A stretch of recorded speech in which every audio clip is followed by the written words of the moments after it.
இப்போது நம்ம தக்காளி சட்னி செய்ய போகிறோம். அதுக்கு தேவையான பொருளை முதல்ல பார்ப்போம்.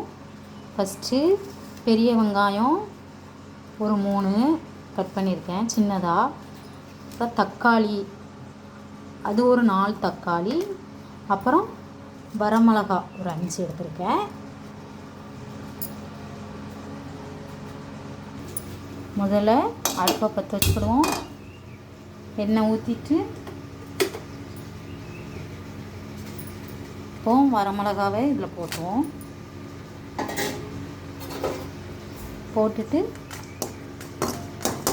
கொஞ்சம் வதக்கிடுவோம்.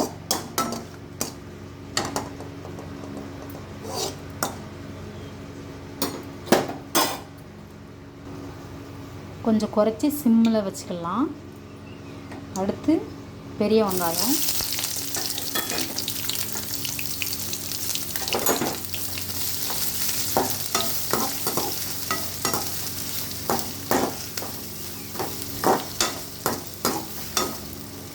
இது நல்லா கண்ணாடி பதம் வர வரைக்கும் நம்ம வெங்காயத்தை வதக்கிக்கலாம்.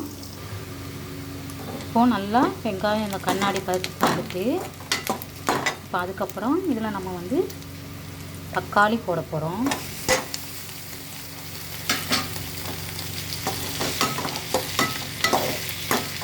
இப்போ இதையும் நம்ம நல்லா வதக்கிக்கிறோம்.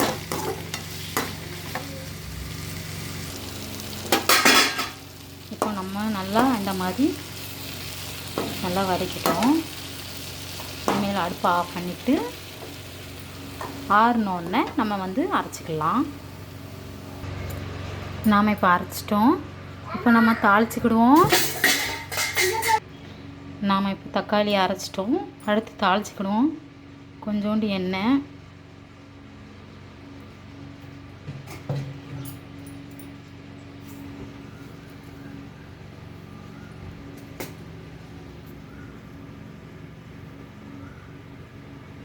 எண்ணெய் சூடானோடனே கடுகு போட்டுக்கிடுவோம்.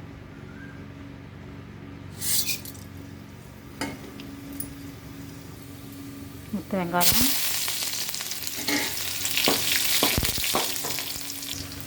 இப்போ கருவேப்பிலை கொத்தமல்லிலாம் போட்டுக்கிடுவோம்.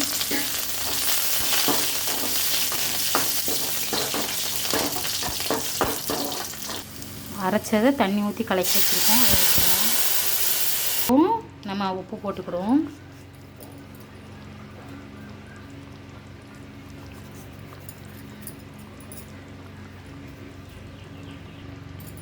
இப்போ அவ்வளோதான், தக்காளி சட்னி ரெடி ஆகிட்டு.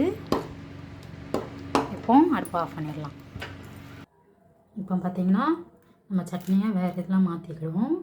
மேலே கொத்தமல்லியை தூவி விட்டோம். அவ்வளோதான், தக்காளி சட்னி ரெடி ஆகிட்டு.